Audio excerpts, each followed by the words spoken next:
Hola, hola, ¿cómo están? Es un gusto volver a estar con ustedes. Sean bienvenidos a esta serie de conferencias porque todos somos diferentes por la semana de discapacidad, de personas con discapacidad. Bienvenidos, espero que disfruten esta serie.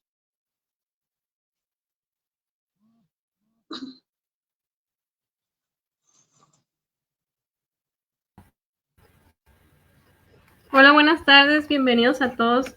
Pues nuestra siguiente conferencia es Síndrome de Down, porque todos somos diferentes, pero iguales, impartida por Karina Zárate y Esteban Vanegas Monge. Bienvenidos. Hello. Hola, bienvenidos, Karina, Esteban. Si gustan presentarse, decir algo más de ustedes, adelante. El escenario es de ustedes.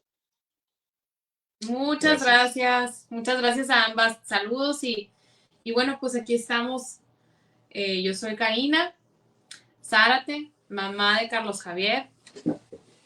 Yo, Esteban, papá de Carlos Javier y de Isabela, nuestros dos pequeñitos. Carlos Javier va a cumplir 5 años ahora el 14 de enero y Isabela va a cumplir 2 años el día lunes, el 4 de diciembre. Así es, bueno, pues primero agradecer a Despertando al Autismo por esta invitación que nos hicieron y que aceptamos con mucho gusto, sobre todo platicando como papás en el marco de un día tan importante para todos los que vivimos la discapacidad de una o de otra forma. El domingo 3 de diciembre es el Día Mundial de la Discapacidad y creo que no hay mejor forma de celebrar, siempre lo he dicho, que con acciones. Y esta es una acción bien importante, compartir testimonios, experiencias, realidades de cómo se vive la discapacidad y que, bueno, como bien dice el nombre de nuestra conferencia, diferente pero igual al final del camino. Entonces, pues ahorita queremos así ser un poco, ¿cómo se dice, Esteban? Un poco ligeros en cuanto a compartir pues cómo es realmente nuestro día a día, el testimonio de nosotros como papás, no solo desde una óptica como es la de la mamá o la del papá, sino juntos, cómo enfrentamos el día a día, cómo conquistamos el día a día, porque cada día es una conquista en la discapacidad. Nosotros así lo vemos, siempre lo hemos creído que es eso es algo que vino a enseñarnos Carlos Javier. Carlos Javier es nuestro niño que, como bien decía Esteban, va a cumplir 5 años, tiene la condición de síndrome de Down. Y algo de lo que desde el día que llegó a nuestras vidas y desde que supimos de su condición, algo de lo que tenemos muy claro es que se aprende y se vive día a día y se conquista día a día, reto por reto. Y eso es lo que hacemos en esta casa. Así nos pusimos los bazar porque pues somos la familia Vanegas Zárate y bueno, somos una familia muy inclusiva. También tenemos pues algo que compartirles, mucho que compartirles, pero bueno, el punto es aquí, ¿qué les puede servir a ustedes, papás, mamás, que nos escuchan, que viven la discapacidad, que la viven como familia, en el núcleo de su familia, como tíos, como abuelos, abuelas, porque la discapacidad une, la discapacidad hace que creemos que las familias se unan más.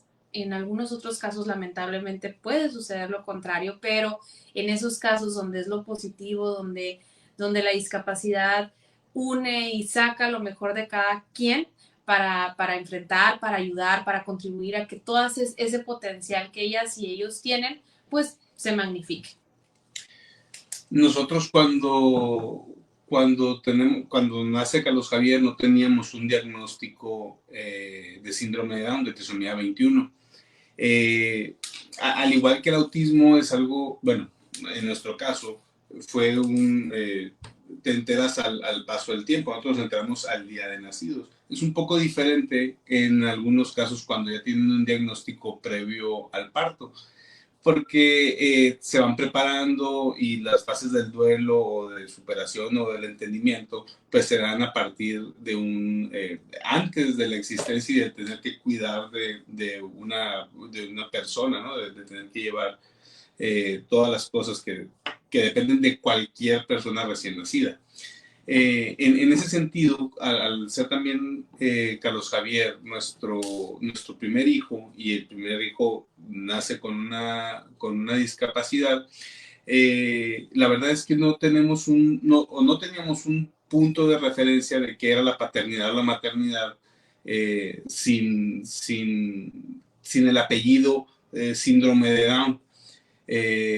Digo, a pesar de que estábamos completamente involucrados en los temas de discapacidad, pues no es lo mismo el entenderlos en una oficina de trabajo o en una parte fuera y regresar a casa y vivirlo desde el desayuno hasta la cena, hasta el baño y todas esas partes. ¿A qué voy con esto?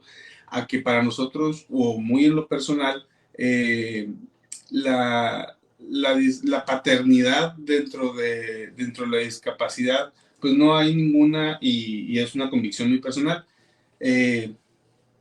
No me creó ninguna diferencia.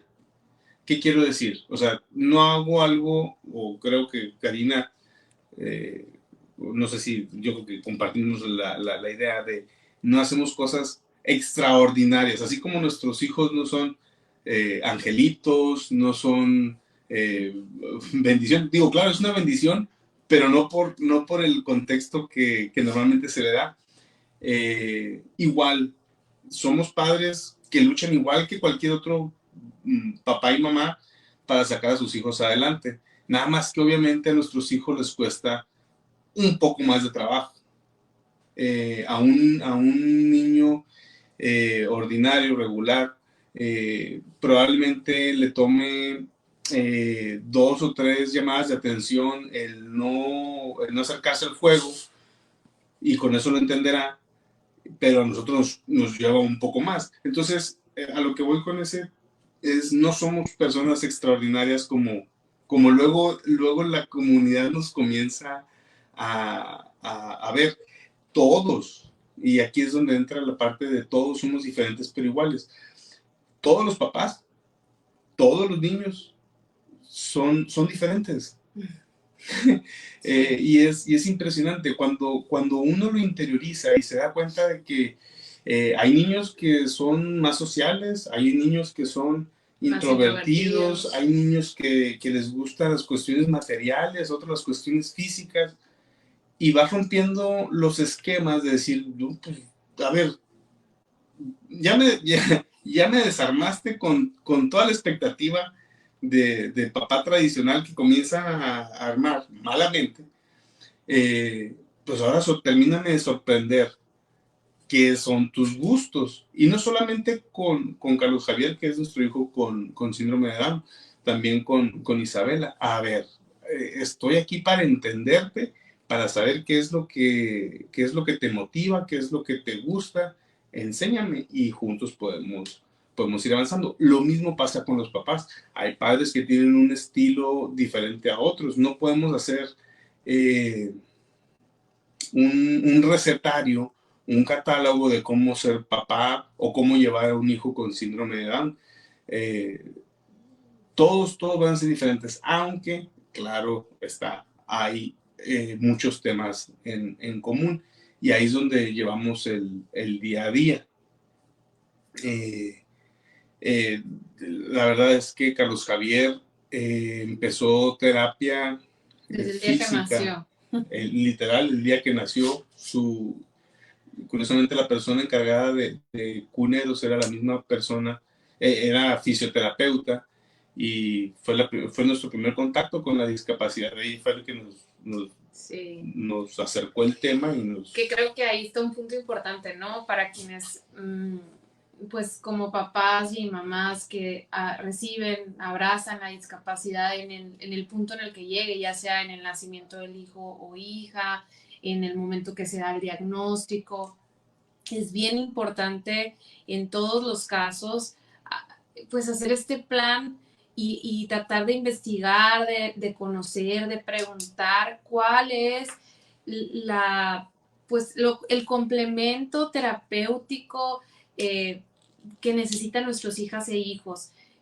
Nosotros lo entendimos así literalmente desde el día que nació Carlos Javier. nos lo dijo nuestra terapeuta de inicio de los primerititos años de Carlos Javier, de los 2 primeros años, fue Ana Amaral, que voy a dar su publicidad, ni modo, es muy buena, es una con su joven, clínica sana. Con su clínica sana es muy buena, es una muchacha joven, muy talentosa, muy profesional, muy preparada. Y bueno, ella fue nuestro primer acercamiento, estuvo en los primeros 2 años de Carlos Javier, porque ella es especialista en neonatos, ¿no? Neonatos y bueno, pues sí, neonatos. Bueno, el punto es que... y prematuros, perdón. Eso es lo que quería decir.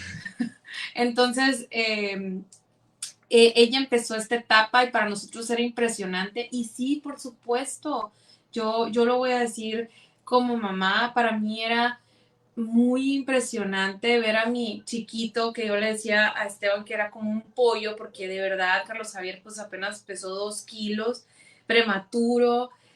Yo lo veía pues muy aguadito y que estuviera haciendo todos esos ejercicios, todo ese esfuerzo, que casi no llorara, que fueran esfuerzos extras, estar viendo cómo mueven un bebé cuando normalmente uno piensa o imagina que tu bebé va a estar así en tus brazos y que nadie lo puede tocar, nadie le va a pasar, ¿no? Bueno, es mi forma de verlo, ¿no? Eso es lo que yo pensaba y de pronto ver a tu bebecito de días de nacido, pues estarle dando movimientos, ejercicios. Yo me acuerdo que no parara de llorar, que al momento de estar haciéndolos, ¿no?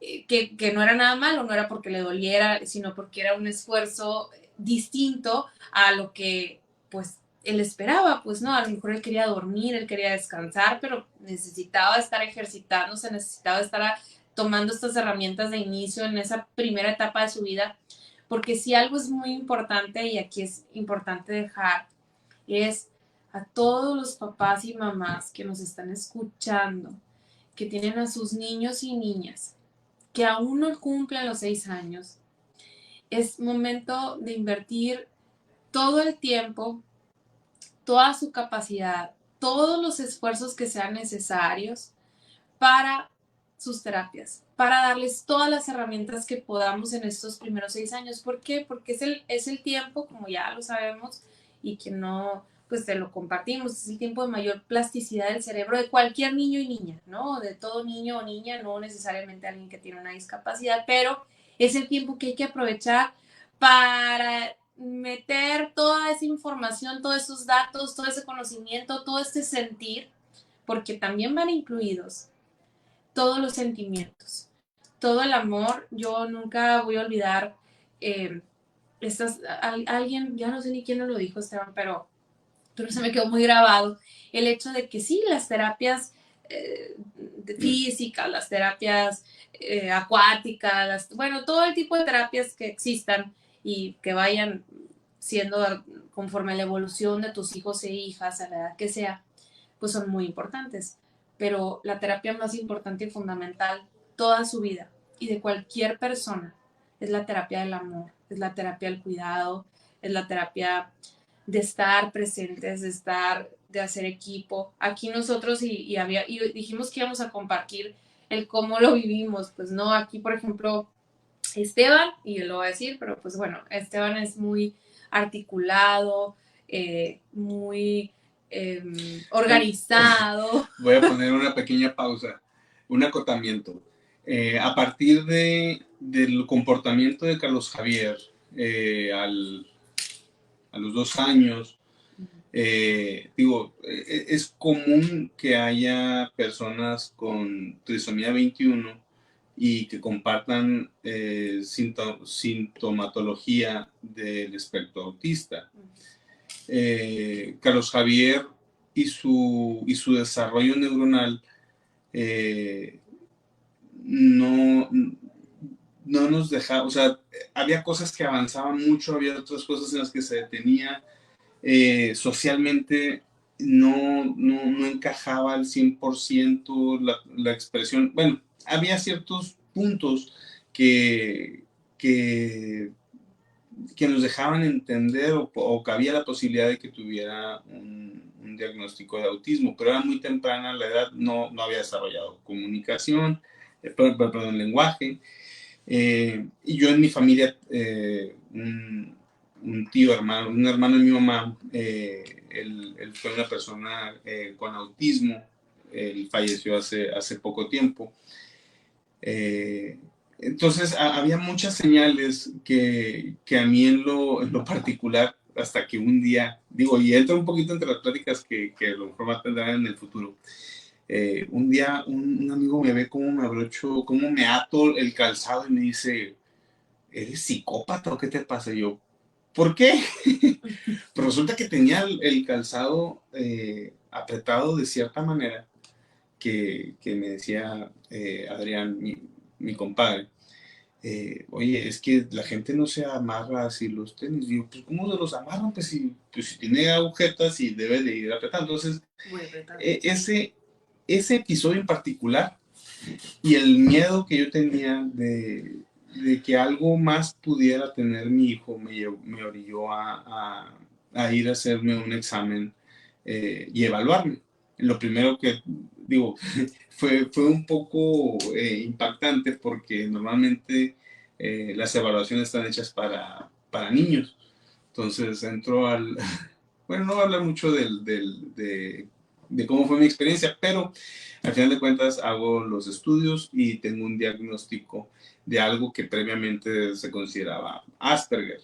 Como ustedes deben de tener un poco más que yo soy neófito en el tema del autismo, pero se ha ido diseccionando o creando nuevos diagnósticos a partir de autismo, Asperger y más amplio. Entonces, se me diagnostica con trastorno de comunicación social proactivo. Básicamente soy una persona con autismo que aprendió mecanismos de cómo poder interactuar socialmente, cosas preestablecidas que me ayudan a compartir, pues no voy a decir que un mundo que no es el mío, pero pues así se siente en algunas ocasiones. Vivimos en el mismo mundo, pero lo vemos de manera o lo procesamos de manera diferente. Entonces, en este procesamiento, me adelanté como 3 años, pero si nos regresamos al momento de que nace Carlos Javier. No, y de que vivimos juntos y de que te conozco muy bien, pues esa es la diferencia entre nosotros, ¿no? Que nos complementa al final, pero bueno, no teníamos un diagnóstico hasta hace cuánto, un año. Ok, bueno. Entonces, yo les decía que Esteban es muy ordenado, muy articulado. No quiero decir que yo no lo sea, pero mi forma es distinta. Y creo que ese complemento en nuestros hijos, en ambos, pues viene a ser un parteaguas en su vida. ¿Pero qué va con esto, Esteban? De cómo llevamos el día a día. Las carpetas de Carlos Javier, bueno. Las terapias. ¿Por qué no una carpeta? Sí, las puse allá. Despejé aquí el área. Y miren cómo se ve ahí atrás de mí. Atrás de mí. Bueno, pero bueno, aquí estamos compartiendo eso. Ahorita, por ejemplo, Esteban viene llegando de terapia de lenguaje de Isabela, de nuestra otra niña, que también tiene una situación física, pues con su audición. En fin, pero bueno, vamos a ubicarnos en lo que es el tema. El punto es cómo ir haciendo equipo, cómo ir equilibrando. Por ejemplo, yo soy muy musical. Yo trato de comunicarme mucho con Carlos Javier desde bebecito, es más, desde que estaba en el vientre. Y yo recuerdo que le ponía de todo desde el vientre. Me acuerdo que le ponía los audífonos, e igual como le ponía literalmente música clásica, también le ponía, no sé, Michael Jackson, que le encantaba, me acordaba, le ponía la Cocales era la que estaba la Corales, que estoy inventando, la Corales. Entonces, bueno, el punto es que desde el vientre Carlos Javier estuvo muy estimulado musicalmente. Estamos obviamente pues hay un tema que estamos trabajando en él en su audición, que vamos a llegar allá, pero bueno, sigue siempre estimularlo con música, con sonidos, con bailes, con actividad extra. a la par de sus terapias, ¿no? De sus terapias físicas, de sus terapias, ahorita estamos muy enfocados en la terapia del lenguaje, como les había comentado hace un minuto. El tema de las terapias, de la terapia de amor que comentaba Karina, siempre cuando nos comentó, creo que fue la mamá de Carlos Enrique de Saro. Carlos Enrique de Saro es un escritor que sigan. Sí, síganlo. Por ahí vamos a pasar también. Ahorita vamos a pasar el contacto. Ahí lo vamos es un escritor mexicano con síndrome de Down. Su mamá fue quien nos dijo, sí, es muy importante echarle ganas, va ahí en terapia y todo, pero lo que nunca le puede hacer falta a tu hijo es el amor. Y con el tiempo lo comprendes, y eso pasa con cualquier hijo. Entonces es el inculcarle a tus hijos la confianza de que pueden hacer las cosas o por lo menos pueden intentar hacer todo lo que quieran. No va a haber una barrera que sea familiar.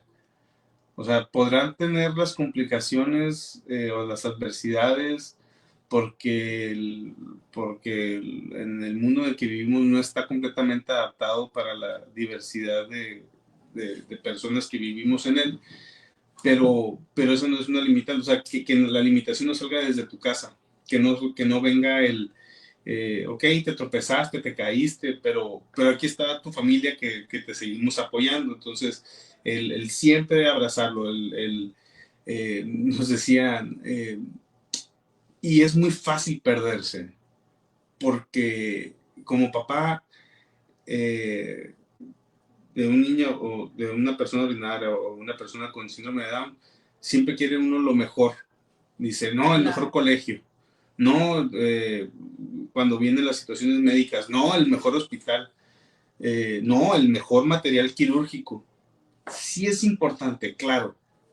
Pero al final de cuentas ese esfuerzo que uno le pone en economía dicen el esfuerzo marginal, o sea, el escaloncito nuevo para subir de nivel, a veces es muy pesado, cuando por otra parte estás dejando el tiempo, por decir, lo voy a decir en una expresión matemática muy sencilla,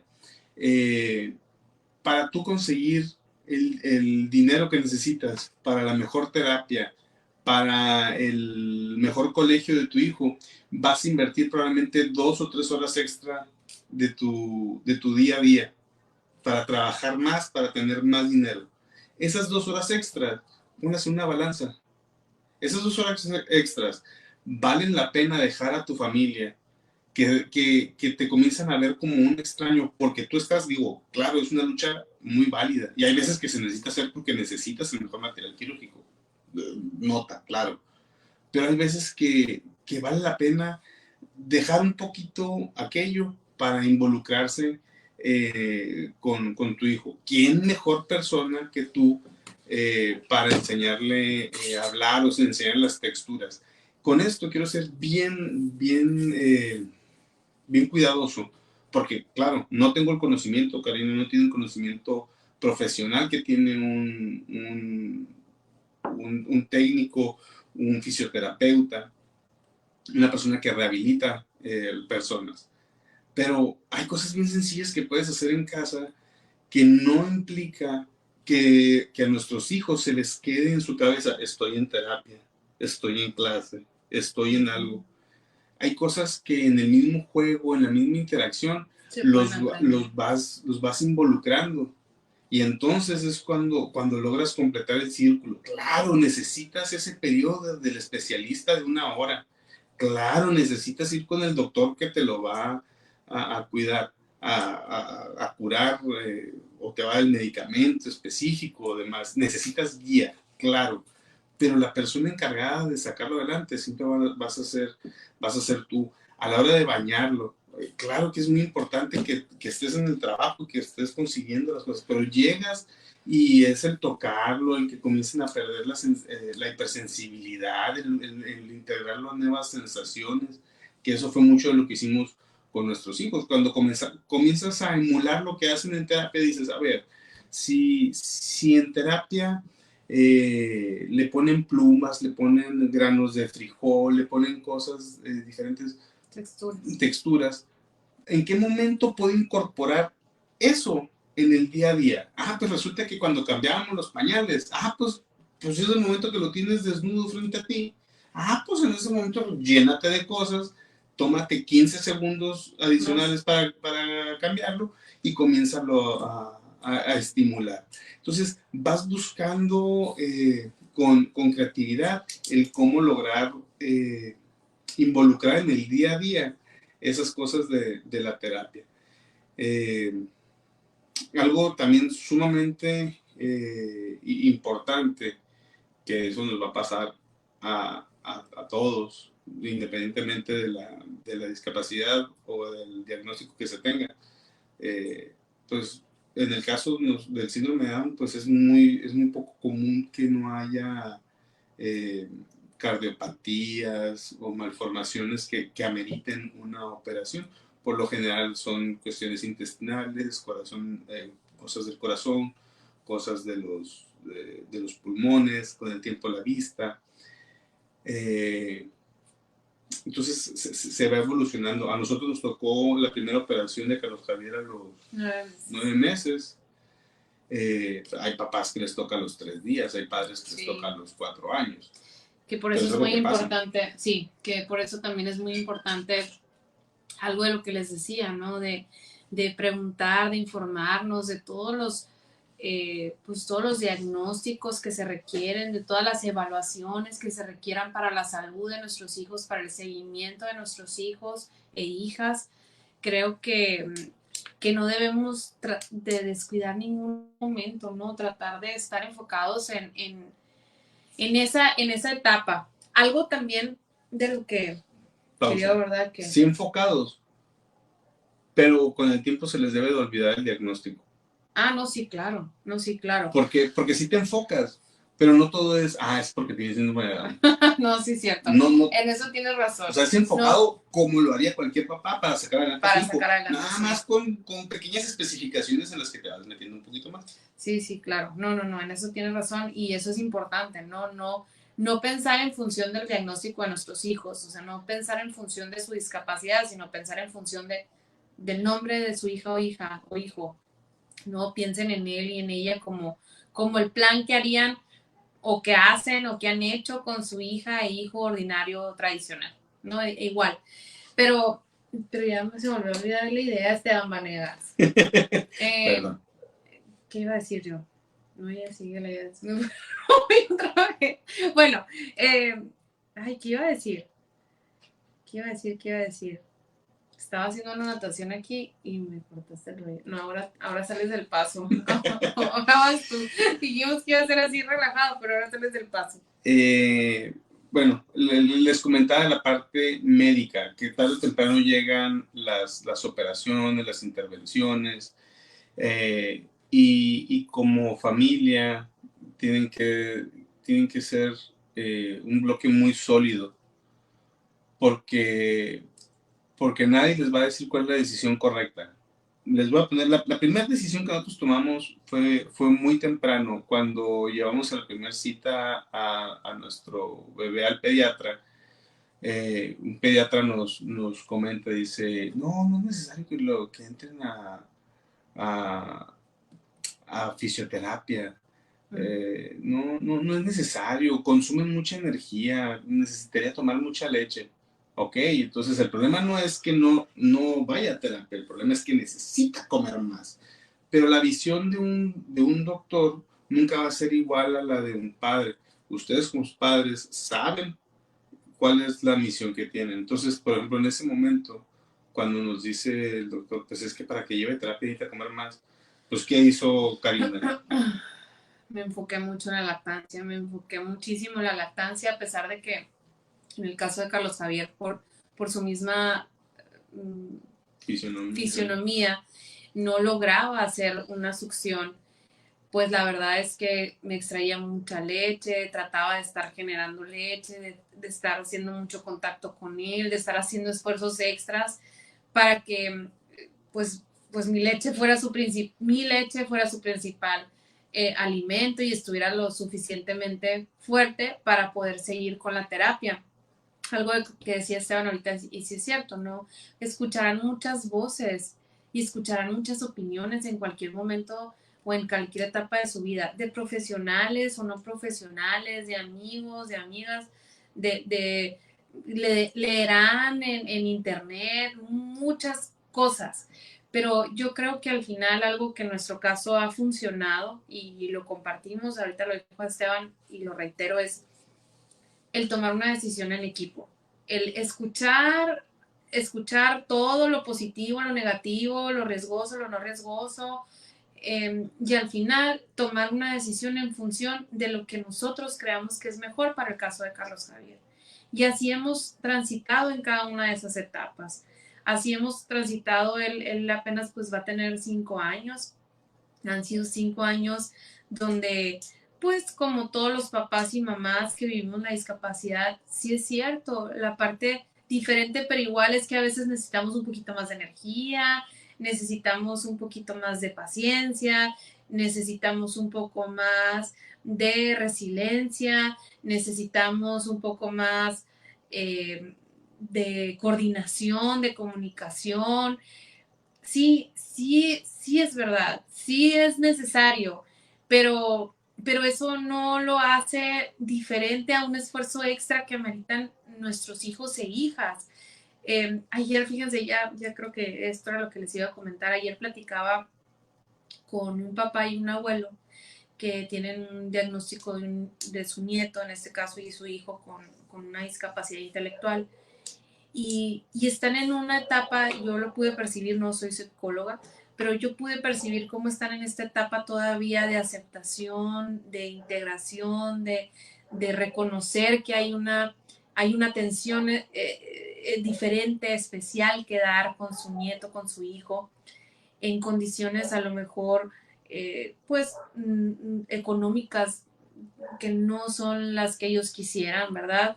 Pero aún así, hacer ese equipo, encontrar cómo decir las cosas de forma diferente. Decirles, por ejemplo, a estos 2 hombres que yo escuchaba, eran 2 hombres y el niño era un hombre también, ¿no? Y me impresionaba mucho escucharlos y yo les decía, a ver, lo primero que debemos de entender aquí entre todos nosotros, entre ustedes, y no es que sea el mejor ejemplo, ni que tenga, ni soy yo quien, ¿verdad?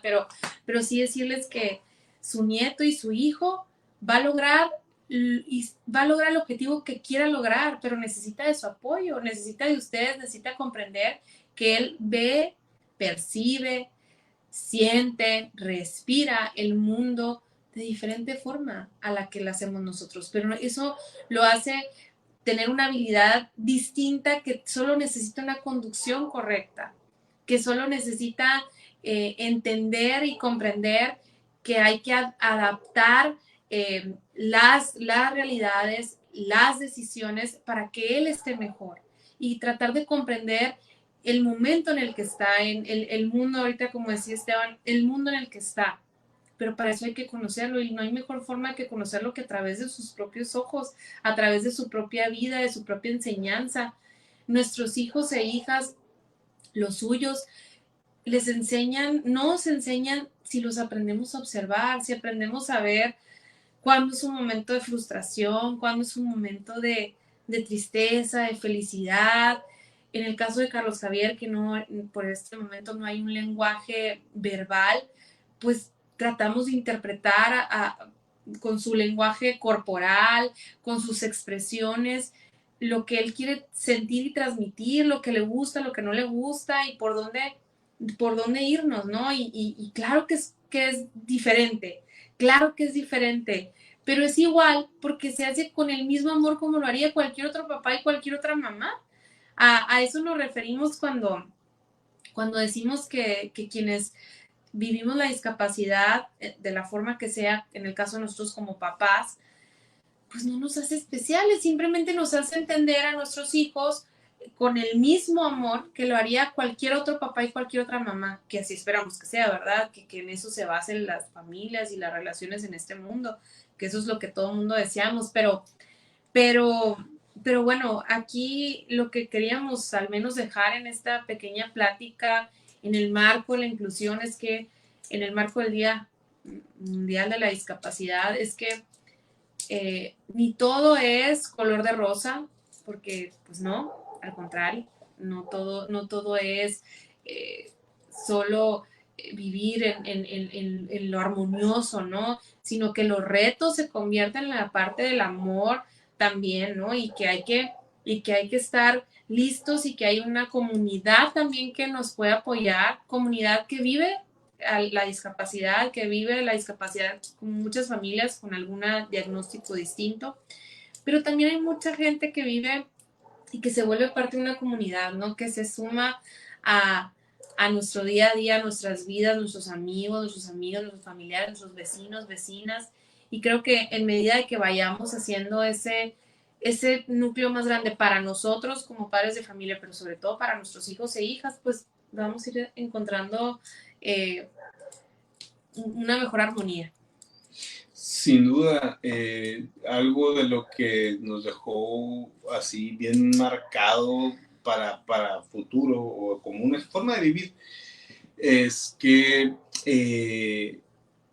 cuando las condiciones en las que nace una persona con una discapacidad el día de hoy, a punto de pasar del 2023 al 2024, no son las mismas que tenían hace 10 años, ni van a ser las mismas que van a tener en los próximos 10 años. Entonces nosotros estamos, yo siempre en pláticas de este tipo, digo, nosotros estamos disfrutando o estamos pasando por puertas que otras generaciones abrieron por nosotros, que otras generaciones hicieron por nosotros, como la mamá de Carlos de Saro, como la terapeuta que nos tocó la primera vez.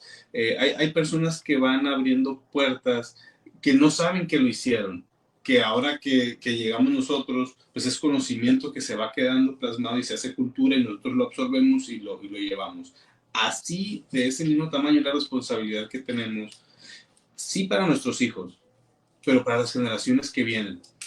Las puertas que nosotros hagamos y abramos el día de hoy o en el transcurso de nuestras vidas llevando la discapacidad, van a ser puertas que otras generaciones van a abrir. Y donde están nuestros hijos es gracias a las que abrieron otras personas. Entonces, vamos haciendo esa especie de comunidad y sin distinciones, porque aunque sean retos diferentes entre papás que viven con el autismo, con síndrome de Down, con alguna parálisis cerebral o una discapacidad adquirida, pueden ser muchas cosas, sordera, visión, lo que sea. Las experiencias, al final de cuentas, terminan centrándose en individuos que necesitan salir adelante y que necesitamos hacer entender a las demás personas con paciencia, con suma paciencia, porque no podemos tener piel de cebolla ni formar parte de la generación de cristal porque nos ofendamos, porque no piensan como nosotros, porque si alguien le dice a mi hijo Angelito en la calle, no me voy a ofender, lo voy a tomar como con el sentimiento que la persona se lo dice, pero mi deber está en la medida de lo posible enseñar a las personas que son personas comunes y corrientes. Y que hay que llamarles por su nombre. La inclusión inicia en eso, ¿no? En reconocer que son ellos y ellas, primero que nada, seres humanos, que tienen un nombre y que eso es lo que los hace ser parte de este mundo antes que su discapacidad. Yo, por último, quiero compartirles, y ya en estos 5 minutos que quedan, la oportunidad que tengo ahorita profesional de ser diputada por este estado, por Sonora, y que ahorita actualmente me encuentro trabajando en un proyecto que es una oportunidad y que cada quien llegamos a donde estamos y en donde estamos con una misión, ¿no? En esta oportunidad que tengo de representar a los sonorenses y de hablar y de forma personal vivir la discapacidad, hice la propuesta para que en este estado se cree una Procuraduría de Defensa a los Derechos de las Personas con Discapacidad. ¿Por qué? Porque sí se necesita Sí se necesita un ente, un espacio en donde los derechos que ya son adquiridos, que ya hemos adquirido con el pasar del tiempo, con respecto a la discapacidad en el mundo, en nuestro país, en nuestro estado, se hagan valer, se restituyan, se respeten, se dé seguimiento y podamos tener un lugar al cual podamos recurrir para poder hacer valer esos derechos, los derechos que tienen nuestros hijos e hijas desde el momento de que nacen, en su salud, en su educación, en su etapa de adolescentes, de jóvenes, en su etapa adulta, en su etapa de productiva, laboral, en su etapa adulta. En fin, hay muchos retos que tiene sin duda la discapacidad en el ámbito que la queramos ver. Y bueno, tenemos que estar haciendo esfuerzos juntos desde la sociedad civil. Yo agradecer aquí a la Asociación Civil, a Despertando del Autismo, porque están organizados y organizadas, porque hacen un gran esfuerzo de corazón, con mucha voluntad. Y yo quiero felicitar a América Ayala, a Blanca Meneses, a Yasmín Coronel, a Norma Corina, bueno, Cori, por hacer este esfuerzo, oigan, porque yo creo que así debemos de trabajar en todos los temas. Obviamente, pues el tema de la inclusión es un tema que en lo particular, tanto Esteban como a mí, pues lo vivimos y estamos en su lucha desde antes de tener a Carlos Javier, pero sobre todo viviendo la discapacidad, pues de una forma distinta se lucha, ¿no? Entonces, yo creo que así tenemos que hacer los esfuerzos, decirles que estamos aquí a la orden los dos. Ya vieron que Esteban es muy estudioso y que puede darles mucha información. Yo como mamá, una mamá que trabaja, un papá que trabaja, un papá que se organiza, una mamá que se organiza y que tratamos de compaginar pues todos los días y de sacar los retos adelante y de sacar a nuestros dos hijos adelante, pero sobre todo estar presentes en su vida y en su crecimiento, en sus momentos pues de vida, que eso es lo más importante y desde nuestros trabajos o nuestra profesión, en este caso como se las compartía, hacer lo mejor que podamos para ellos, para ellas, pero pues también para los demás, en este caso para toda la comunidad que compartimos la lucha de la discapacidad. Entonces aquí estamos a la orden los Bazar y para lo que se les ofrezca. Vamos a ver aquí, Cori, ya, entonces, si hay alguna pregunta, si hay algún comentario, algo que podamos responder por respeto al tiempo, porque estuvo muy padre esta plática y yo sé que las también muy interesantes. Claro que sí. Fíjate que siempre he dicho que la familia de síndrome de Down y autismo son condiciones hermanas. Porque se parecen mucho, pero más que nada porque las mamás de chicos o de personas con síndrome de Down iniciaron un movimiento donde visualizaron la condición de sus hijos y hoy en día todo el mundo sabe quién es síndrome de Down, saben todo, o sea, parecía que los hubieran puesto a estudiar a cada uno, un miembro de la sociedad, ¿no? Y cuando el movimiento de las madres o padres de autismo quisieron empezar, estas madres de chicos con síndrome de Down les dieron la mano para hacer lo mismo que ellos estaban. Y gracias a ellas, pues nosotros estamos aquí luchando por lo que acaban de decir. Quizás hace días tenía esa conversación con alguien más, John, que decía, porque me preguntaron, ¿por qué haces esto? Y le digo, lo hago por mi hijo primeramente. Segundo, porque en un futuro los papás y las personas autistas no batallen como lo que estamos batallando nosotros como papás, ni nuestros hijos como están viviendo el autismo. Quizás allá adelante, allá en un futuro, en 100 años más, ni van a saber quién fue Cori, pero van a saber que hubo una persona que habló. Así como no sabemos los nombres de las mamás de chicos con síndrome de Down que iniciaron el movimiento, pero supimos que alguien inició. Alguien abrió la boca, luchó por los derechos de sus hijos, por los derechos de ellos mismos, y ahora pues se conoce lo que es un síndrome de Down. Las discapacidades son muy diferentes, lo decía Esteban, pero siempre hay algo en común.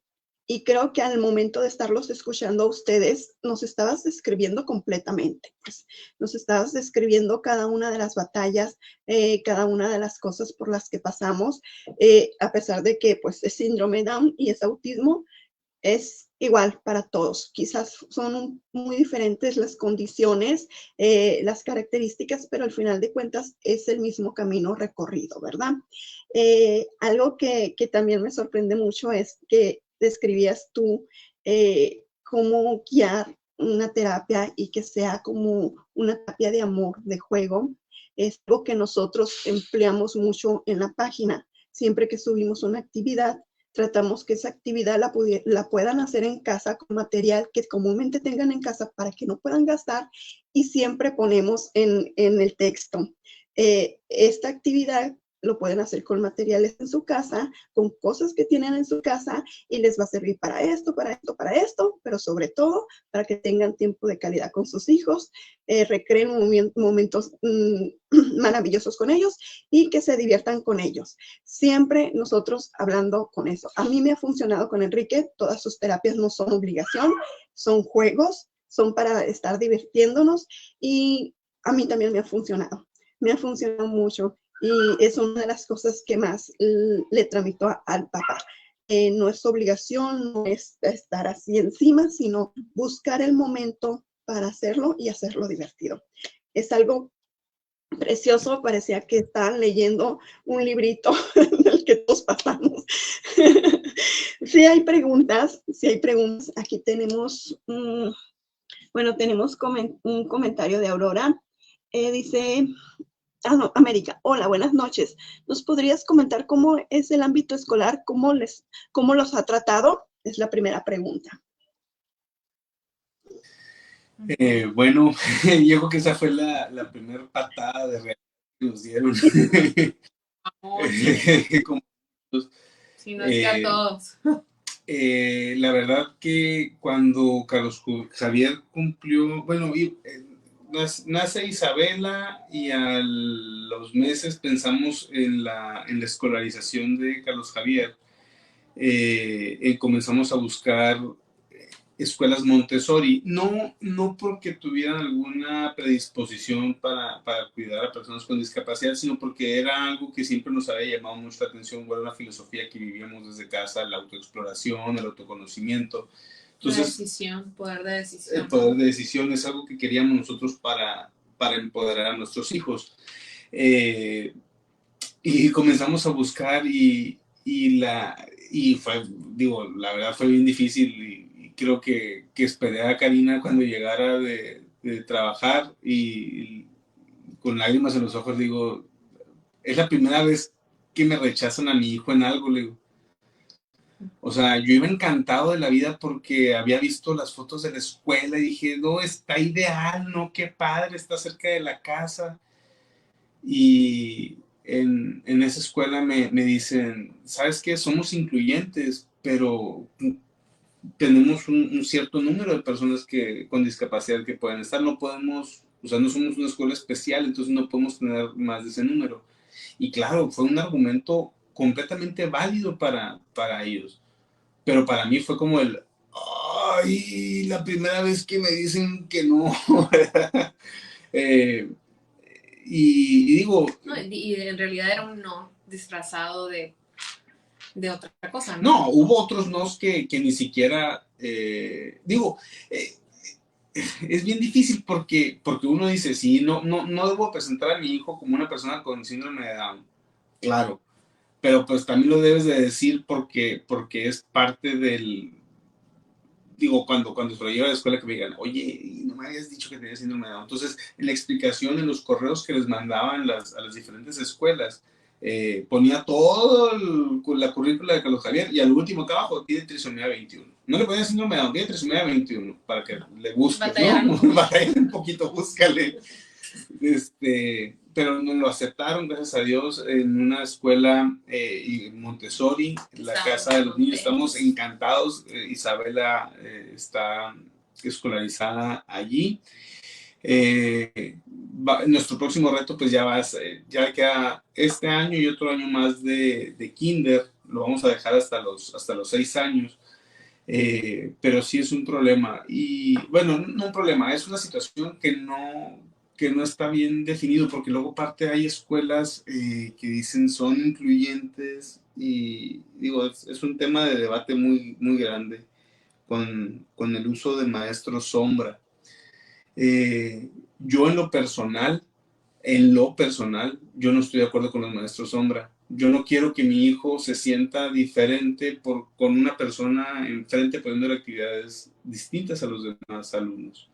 Yo quisiera que el maestro que está en el aula tenga la capacidad y las habilidades y el conocimiento para poder tratar a mi hijo y a otros hijos, otras personas que tengan diferentes discapacidades y personas regulares. Eso es mi anhelo. No sé si lo vaya a conseguir. El año que entra volvemos a tener la plática y ahí les contamos. No creo que sea el año que entra, pero bueno, hacia eso vamos, ¿no? Yo creo que esa es la tendencia en el mundo, ¿no? El poder tener realmente, pues, una educación inclusiva, que una educación inclusiva, pues, incluye la preparación en todos los sentidos en un aula, ¿no? Para poder aceptar y para poder llevar este momento. Pero bueno, estamos muy contentos ahorita. Pero pregúntenle lo difícil que fue para Karina el soltar a Carlos Javier a una escuela donde había filos en las tarjetas. Ah, no, pero eso es porque yo soy más un poco... No.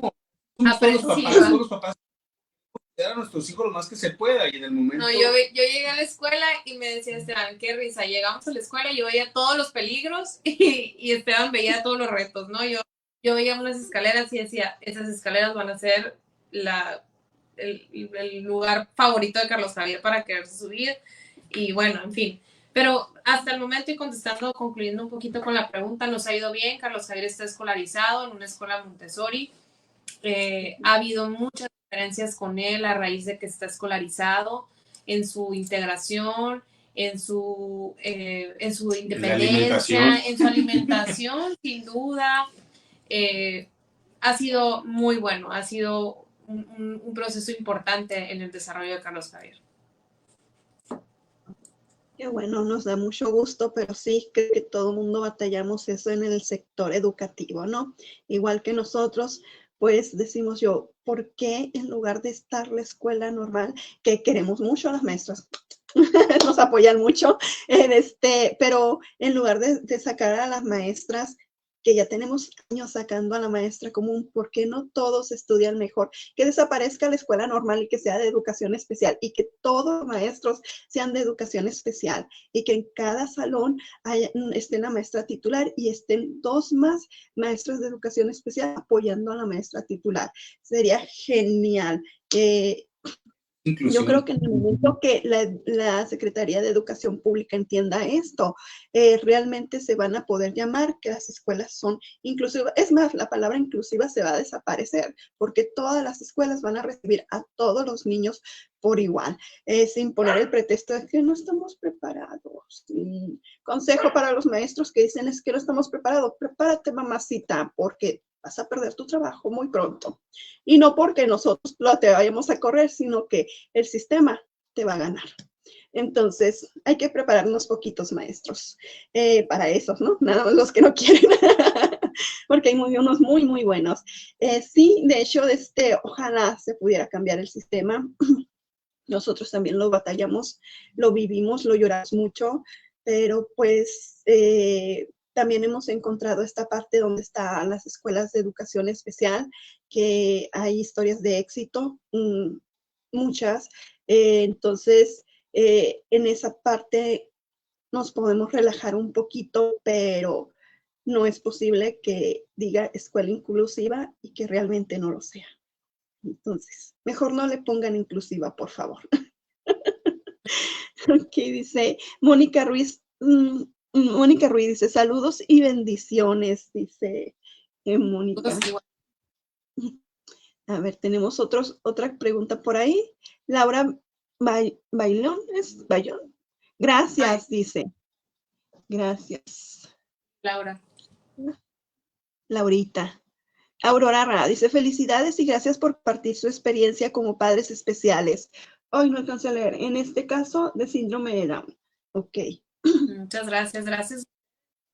Dice Aurora Ra, dice, sí, aquí está, en el mismo comentario, gracias por compartir experiencias como padres especiales en este caso. Sí. Dice, felicidades, dice, no, algunos padres sufrimos rechazo en algunas escuelas. Aurora Ra. Ok. Tengo preguntas aquí. Dice, tenemos papás que nos hacen preguntas por medio de WhatsApp, así que yo les voy a estar leyendo esta, ¿ok?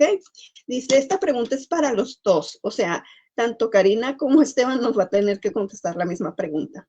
¿Qué pasó en ti cuando te dieron el diagnóstico? ¿Cuál de los diagnósticos? ¿El de mi hijo o el mío? ¿El de mi esposo o el de mi hijo? No, con el diagnóstico de pues yo voy a empezar. Para mí fue, primero yo voy a contar un poquito de cómo fue. Nosotros supimos el diagnóstico el día que nació el niño. Bueno, el acercamiento y la confirmatorio vino después de tener el estudio, ¿no? Pero el acercamiento al diagnóstico fue el día que nació. Y evidentemente ambos, y eso sí lo puedo hablar de los dos, esa noche, bueno, ese día que el doctor, el pediatra que nos había tocado en ese momento estaba muy nervioso, yo lo veía que algo pasaba y sudaba, pálido, y yo decía, bueno, ¿qué está pasando con mi hijo? ¿No? Todavía en el hospital decía yo, pero ¿qué tiene? ¿Qué tendrá Esteban? ¿Qué está pasando? Total que cuando entra el doctor a darnos el posible diagnóstico, entra y se sienta en el sillón que estaba al final de mi cama, donde yo estaba ahí en el hospital, se sienta así desfigurado, ¿no? Entonces yo estaba esperando de verdad que una muy mala noticia, ¿no?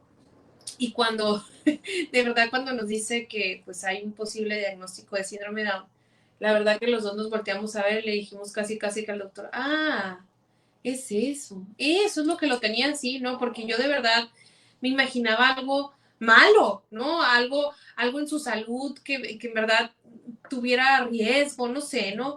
Bueno, entonces, obviamente, pues la verdad no fue una noticia de entrada que nos doliera, ¿no? La verdad es que yo les digo, yo me imaginaba algo con respecto a su salud y cuando fue un diagnóstico por el síndrome de Down, pues la verdad no vi el problema en ese momento, no veía cuál era por qué el doctor tenía que estar de esa forma, ¿no?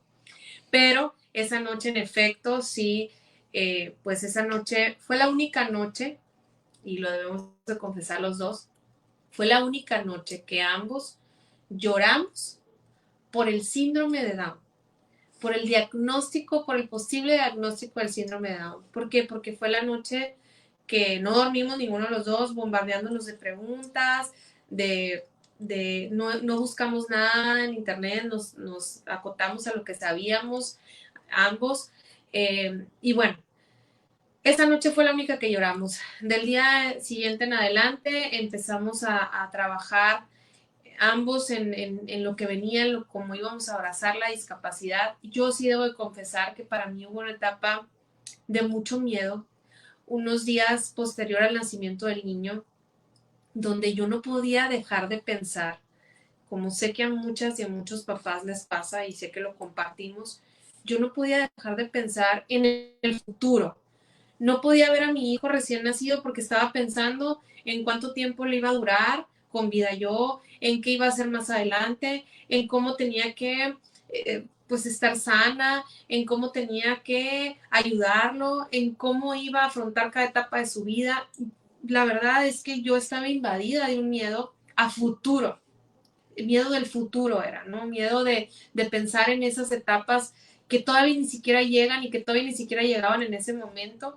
Y para mí ese momento fue difícil, pero cuando comprendí que realmente hay que vivir lo que les decíamos al inicio de la plática, hay que vivir el día a día. Esa es la gran lección de vida que vino a traernos Carlos Javier. Hay que vivir el día a día. Sí, claro, con planes, con objetivos, pero hay que disfrutar el día a día con mucho amor, con muchas ganas, con mucha entrega y en medida que eso hagamos en el presente, vamos a ir avanzando con tranquilidad, construyendo ese futuro que en mi caso me daba mucho temor.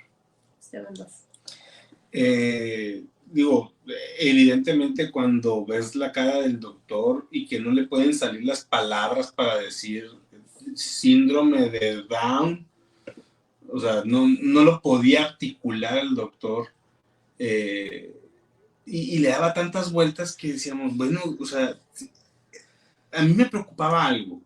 Decía, y me acuerdo muy bien, decía, es que tiene características que corresponden al síndrome de Down. A ver, doctor, una pregunta, ¿y esas características pueden ser de otra cosa? O sea, no tanto porque no quisiera que fuera síndrome de Down, sino porque quería saber si tenía que preocuparme de alguna otra transmutación genética. O sea, mi pensamiento, cuando me decía eso, que no me daba la certidumbre de eso, y que le seguía dando vueltas. Bueno, a ver, doctor, un segundo. De las personas que usted ha recibido en el mundo, que comparten las mismas características que mi hijo, ¿cuántas han sido síndrome de Down? Todas. Ah, ok, entonces es síndrome de Down, ¿verdad? Ok, vamos a pasar. ¿Qué es lo que sigue, doctor? No, pues vamos a hacer un estudio, necesitamos revisar su corazón, sus oídos. Ah, bueno, ok, vamos a lo que sigue. Obviamente eso fue en los primeros 15 minutos.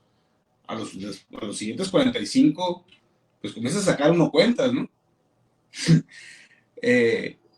Yo sí sabía datos, sabía, y fue mi primer, así, choque fuerte de papá, no de papá con una persona con síndrome de Down, no de papá. Yo sabía que la esperanza de vida de las personas con síndrome de Down rodea entre los, bueno, hasta hace 10 años andaba entre los 60 años, 65 años. Yo fui papá a los 33 años. Entonces decía, la esperanza de vida de mi hijo es de 66 años, entonces tengo que vivir 99 años para poder estar. En ese momento mi pensamiento era ese, yo necesito estar con él toda su vida. Eso fue en el momento que nació. Con el tiempo comprendí que no, que lo que tengo son 50 años más de vida para enseñarle a él a poder vivir solo. Pero eso fue mi primer pensamiento que tuve en ese momento. Obviamente lloramos esa noche y aprendimos algo que era la regla de los 3. Cuando uno va a ser papá, y ya habrán escuchado la historia de Bienvenido a Holanda, pues sí es cierto, uno se hace expectativas y los sueños de dónde va a estudiar mi hijo, y le voy a comprar la beca y el no sé qué, y me gustaría que fuera astronauta, no sé, uno va idealizando a sus hijos y dices, espérate, a ver, choque de realidad. Necesito saber primero que nada que en los próximos 3 días no tengo que operar a mi hijo del corazón porque hay una cardiopatía que puede ser muy peligrosa, entonces necesito revisarlo. Y después de esos 3 días eran 3 semanas para que estuviera el tamiz neonatal ampliado. Y después de esas 3 semanas eran 3 meses y todo se convertía en proporciones de 3:3. Entonces, no me quiero ver ni falto de aspiraciones ni nada, pero comienzas a disfrutar las pequeñas victorias que se te dan en el día a día. Digo, mi hijo era una victoria que levantara el cuello, que se rodara. Entonces, cosas que los pequeños detalles. Aprendimos a partir de ahí a disfrutar los pequeños detalles. Y digo, y eso es una experiencia que yo les puedo decir a todos los papás, no necesitan un diagnóstico para disfrutar los pequeños detalles. Búsquenlos y los van a disfrutar. Pero esa fue mi experiencia. Dice que aprendemos los papás con hijos con discapacidad, aprendemos a disfrutar esos pequeños triunfos, esos pequeños detalles que otros lo dan por sentado. Lamentablemente, pues no todos tenemos esa dicha. Entonces, es donde lo aprendas a disfrutar. Entonces, creo que una persona para que los aprenda a disfrutar como lo hacemos nosotros, tiene que pasar por esto, porque si no, para ellos es algo que se da naturalmente. Así de sencillo. Aquí tengo otra pregunta que dice, ¿qué tuvieron que cambiar en su vida por el diagnóstico?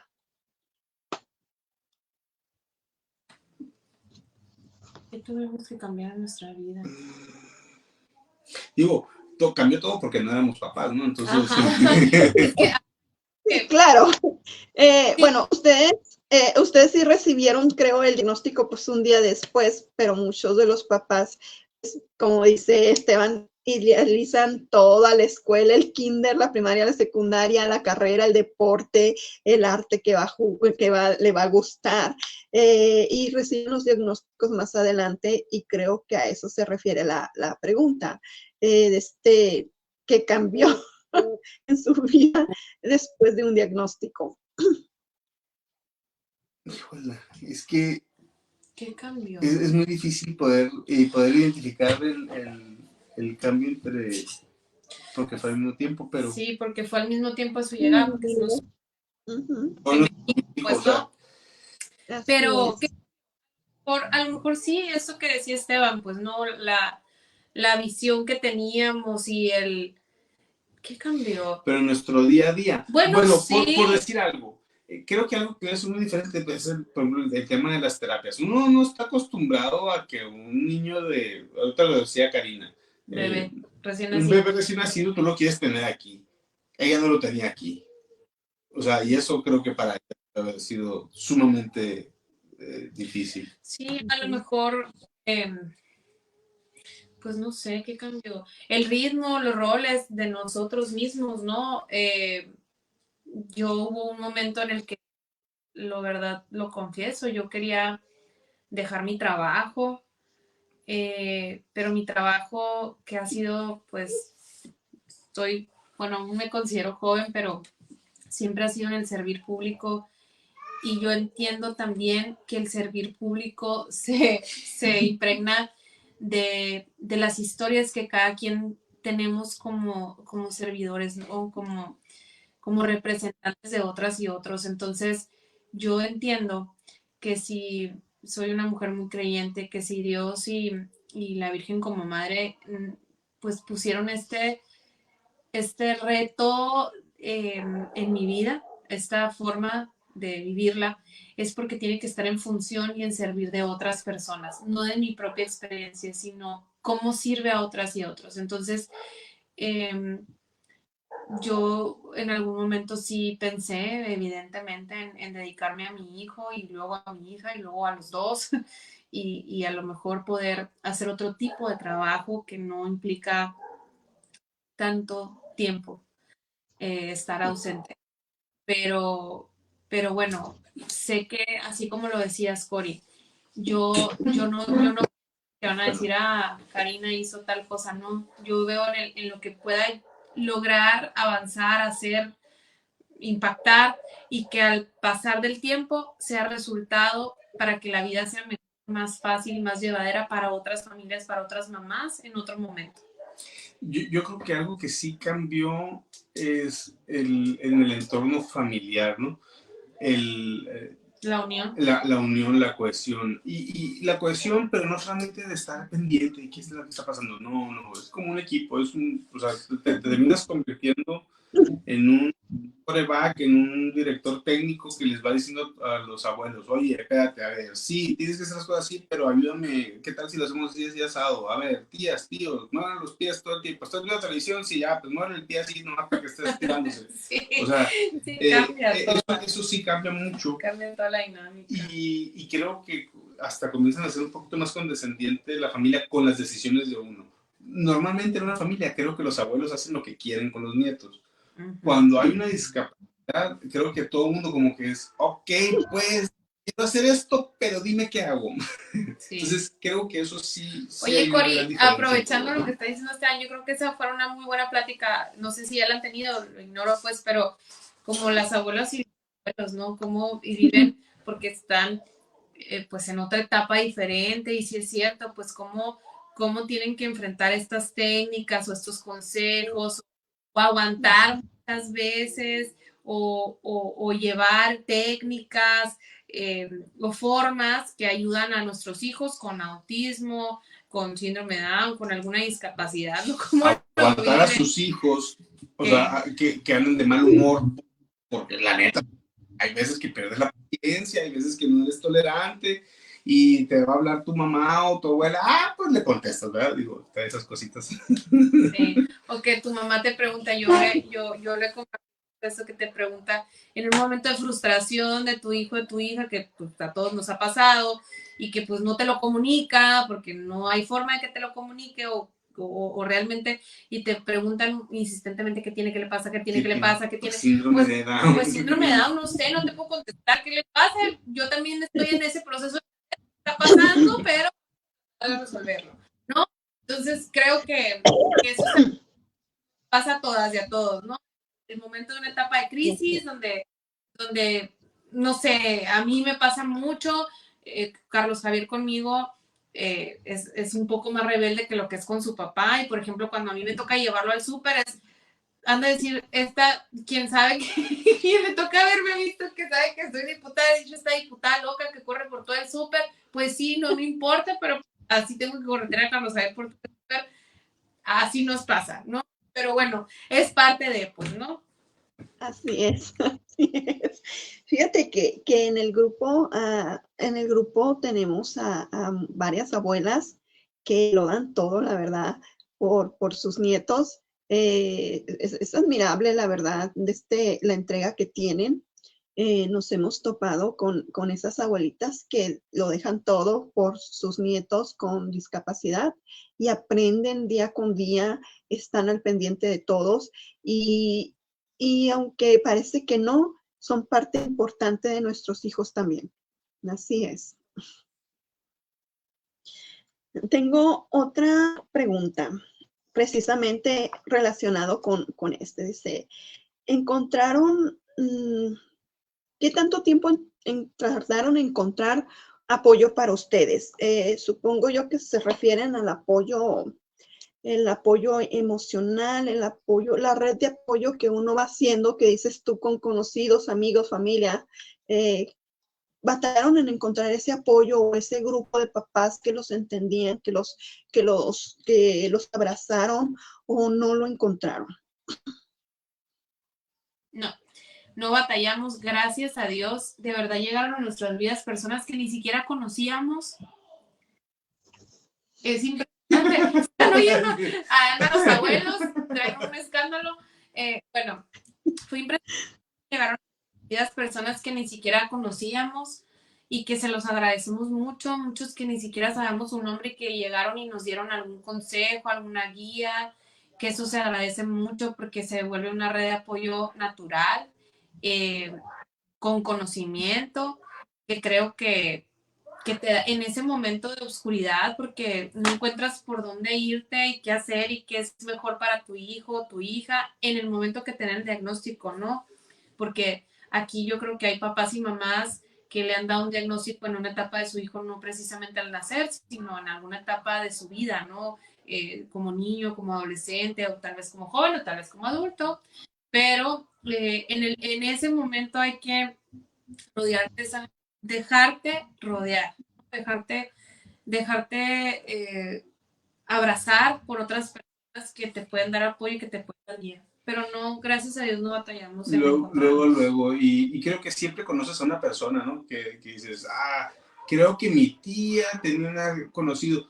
Fue lo primero que yo hice. Yo recuerdo a uno de mis mejores amigos de la infancia, una tenía síndrome de Down. No sabía que se llamaba síndrome de Down en ese momento, hasta ya después entendí un poquito la dinámica. Lo primero que hice fue, le voy a marcar. Oye, Cacho, fíjate que me de mi hijo así asado. ¿Qué me tienes que decir? Y lo que me dijo, felicidades por ser papá, me dijo. Ok, entonces a partir de ahí comencé a entender cosas y digo, ese fue mi primer llamada de auxilio necesito conocer gente que ha hecho esto. Pero luego, en nuestro caso, y después pasó algo muy interesante. La misma red que teníamos de médicos y de terapeutas nos comenzaron a contactar a nosotros para para platicar con padres que acaban de tener los diagnósticos. Y por cierto, pues si conocen a alguien y quieren que platiquemos, pues podemos ir a cenar, platicar. Nosotros encantados. Estamos a la disposición de hacerlo. Perfecto. Con todo gusto. En el grupo tenemos este diagnóstico dual, con autismo y síndrome de Down. Tenemos personas que solamente tienen síndrome de Down. Entonces, nos están viendo, nos verán más tarde y pues ahí está la invitación. Bueno. Ya no se pueden echar para atrás.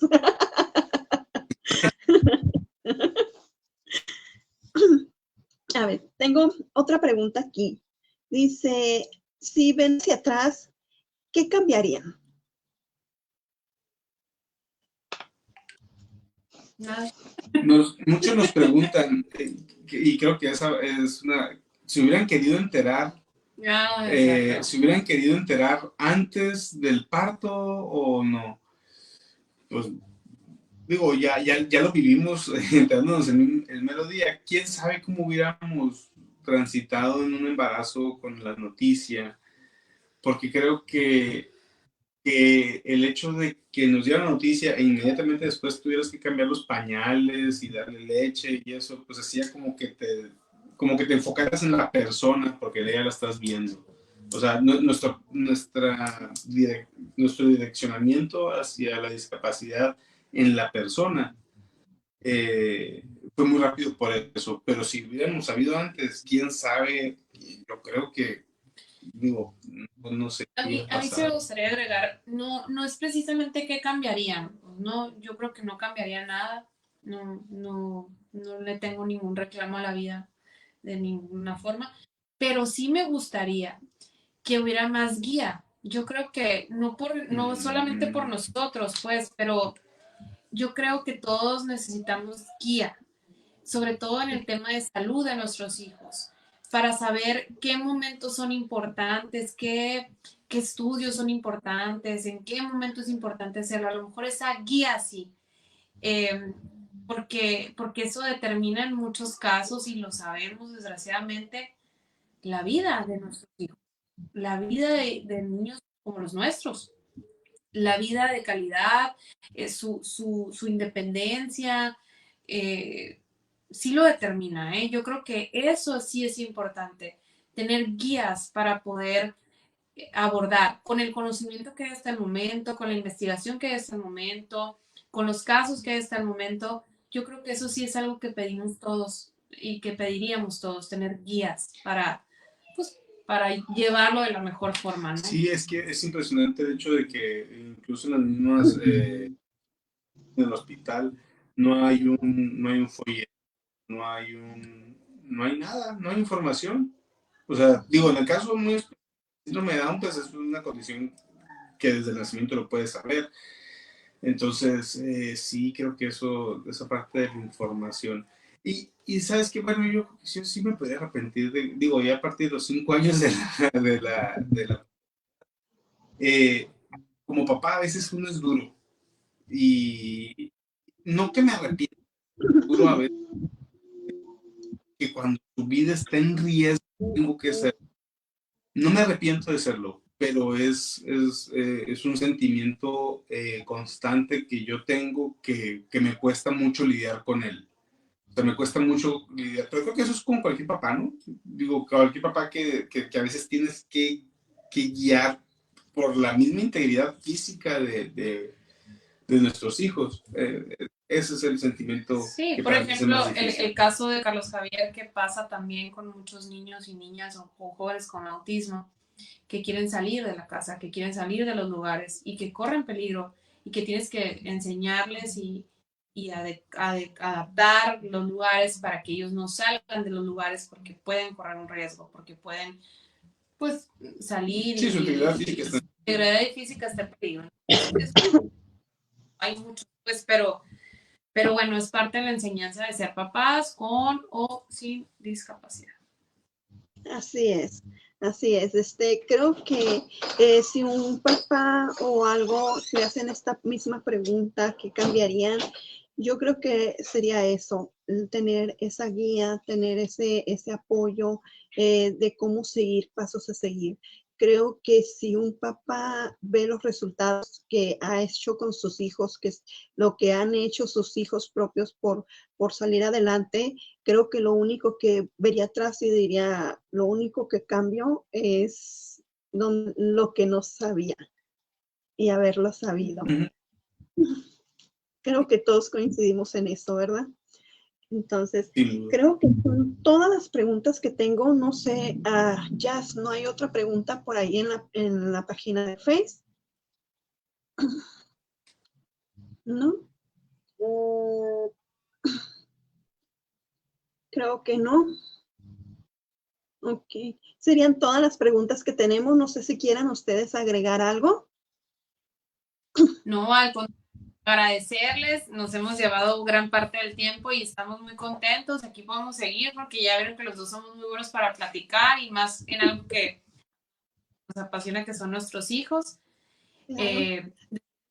A la orden, y que como papás pues también estamos tratando de hacer lo mejor para ellos dos, para nuestros, en este caso pues nosotros tenemos 2 hijos, estamos tratando de hacer lo mejor para ellos basados en el amor y pues con eso ya todo lo demás se logra, ¿no? Así es. Pues fue un gusto tenerlos, la verdad, pues ellos son unos excelentes padres que han querido ayudarnos y tenemos el honor de tenernos aquí para explicarnos y abrirnos un poco su corazón, las puertas de su casa, porque han pasado con su hijo Carlos Javier. Entonces, la verdad, mil gracias por darnos esta oportunidad, por darnos la confianza de estar aquí, enseñarnos un poquito de lo que fue su vida y lo que ha sido y los planes a futuros que tienen. La verdad que para nosotros es muy grato aprender de cada uno de los papás y más que cuando están unidos así como ustedes. La verdad, tienen muy bonita familia y espero seguir en contacto con ustedes y seguir aprendiendo de ustedes. Igual tenemos a los papás en el grupo que yo sé que será un honor para ellos buscarlos y platicar con ustedes para que les den una guía, la guía que no podemos darle por este lado nosotros. Pues mil gracias por estar aquí. Lo único que les vamos a pedir, a ver si nos hacen el honor y todos los que nos están viendo, Despertando el Autismo está con una campaña de no más pirotecnia. Sabemos que aquí en Ciudad Cajeme es ilegal la venta y el uso de pirotecnia en estas fechas, gracias al licenciado Lamarque, que lo aprobó el año pasado, pero aún así la sociedad sigue usándolos, ya sea que los compran, los mandan a pedir, o la misma familia que viene de otras ciudades de vacaciones o de otro país lo traen y lo usan. Aquí en Despertando el Autismo queremos hacerles ese llamado de no usarlo, ya que no nomás las personas con autismo, sino hay otras personas que también tienen afectaciones que esto viene a traerle consecuencias. Todos merecemos pasar una noche buena y un feliz fin de año. Por favor, no usen la pirotecnia. Sería un honor para nosotros que ustedes nos ayudaran con un video, con esta campaña de no pirotecnia. La subiríamos aquí en Despertando el Autismo, darle la publicidad, ya que esta campaña la empezaremos el día 5, que es el día del desfile. Ahí empezamos con la campaña y de ahí vamos a empezar a hacer mucho ruido para que no haya ruido en esas fechas. Como le decimos nosotros, más luces, menos ruido, para que todos podamos disfrutar, porque donde su diversión empieza, donde nuestro sufrimiento empieza, su diversión termina. Así que espero que nos ayuden con esta campaña para que llegue a más personas y que esas personas tengan conciencia de que cuando ellos se están divirtiendo, algunos sufrimos en nuestra casa sin poder disfrutar. Mil gracias, Karina. Mil gracias, Esteban, por estar aquí. Gracias por darnos este honor de compartirnos su vida. Esperamos volver a trabajar con ustedes. Esperamos tener una juntita por ahí para cambiar tips, para cambiar de proyectos en un futuro. La verdad que pues Javier y tú nos respondieron rápidamente, siempre estuvieron a nuestras órdenes y no tenemos palabras para agradecerles espacio, este tiempo de sus vidas. Mil gracias. No, al contrario, gracias a ustedes, las abrazamos y como papás les decimos que pues estamos a la orden y que estamos en la misma lucha. De verdad que de esto se trata. Muchas gracias por acompañarnos. Nos vemos mañana en las siguientes 2 conferencias que tendremos el día de mañana. No se las pierdan. Saludos y bonita noche. Bye. Bye. Listo, ya.